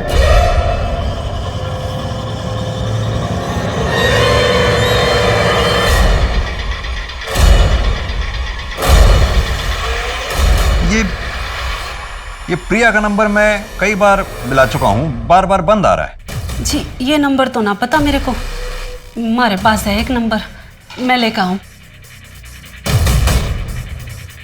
जी ये 66787। ये प्रिया अपना फोन साथ लेकर गई है ना? हाँ जी। ठीक है, मुझे लोकेशन के बारे में अपडेट करते रहना। सर दोनों के नंबर ट्रैकिंग पे डाल दिए, अभी नॉट रीचेबल। Last location? आधे घंटे पहले वसंत कुंज मेरोली रूट क्रॉस किया सर। नंदिनी की जहां में लाश मिली थी, संजय वन, वो भी तो इसी रूट को पड़ता है ना? हाँ सर, उसके बाद कोई एक्टिविटी नहीं है। नो नेटवर्क जोन होगा।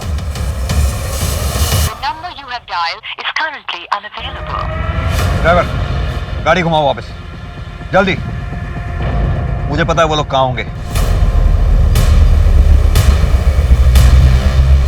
प्रारंभ करो।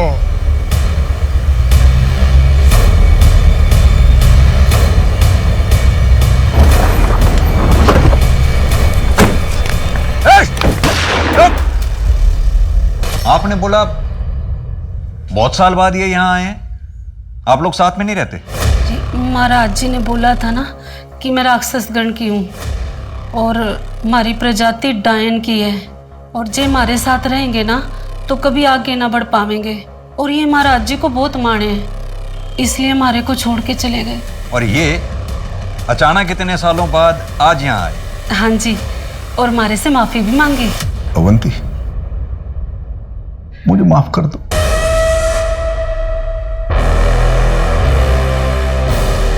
प्रिया बेटा,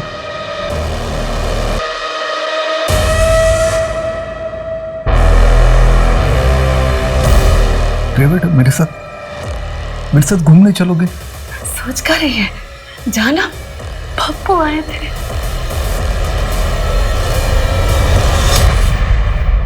प्रिया बेटा तुम ठीक तो हो? हाँ? मेरे पापा मुझे मार के मेरी बलि चढ़ाना चाहते हैं। ये सब क्या हो गया? मेरी बेटी। विधि तो बिल्कुल सही ढंग से की थी मैंने, तुमसे ही कुछ गलती हो गई होगी। तुमसे पहले कई बार मैंने ये विधि की है। ये विधि पहले जने के साथ की जाती है। महाराज जी, नंदिनी मेरा पहला जन्म नहीं है। घोर अनर्थ हो गया। इसके पहले कि तुम पर प्रकोप पड़े, ये विधि पहले जने के साथ संपन्न होनी चाहिए। नंदिनी, नैना, प्रिया, क्यों मारना चाहते थे इन तीनों को? तुमने खुद मारा उन्हें। अरे दुगल चाचा, आप यहाँ पे क्या कर रहे हो? 13 तारीख को अमावस थी। लेकिन ये सब किया क्या? एक घटिया आदमी ने मेरी बेटी नंदिनी का रेप किया था, जिसकी वजह से मेरी बेटी की आत्मा जो है ना, अपवित्र हो गई थी। मैं नंदिनी की आत्मा को पवित्र करना चाहता था। उस आयुदेव ने दूसरों का घर बर्बाद कर दिया, लेकिन तुमने अपने अंधविश्वास और रूढ़िवाद सोच के चक्कर में अपने ही हाथों से अपना घर फूंक डाला।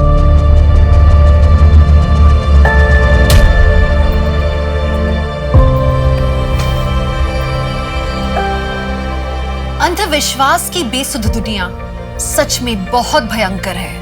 इतने पढ़े लिखे होने के बाद में कार्तिक और आंचल एक गलत आदमी के जाल में ऐसे फंसे कि उन्होंने खुद अपनी बेटी की आहुति दे दी। और ये सब सिर्फ इस वजह से क्योंकि उनकी बेटी नंदिनी रेप की विक्टिम थी। एक रेपिस्ट की गलती की सजा एक रेप विक्टिम ने भोगी और अपनी जान गंवा बैठी। किसी कलंक को मिटाने के लिए अंधविश्वास का सहारा लेकर गलत काम करोगे तो कलंकित ही कहलाओगे। इस संदेश के साथ मैं दिव्यांका त्रिपाठी दहिया अब आपसे लेती हूँ विदा। फिर मिलूंगी अगले केस के साथ। आप देखते रहिए क्राइम पेट्रोल सतर्क। जय हिंद। इस तरह के और भी एपिसोड देखने के लिए हमारे चैनल को सब्सक्राइब करें और बेल आइकन दबाना ना भूलें।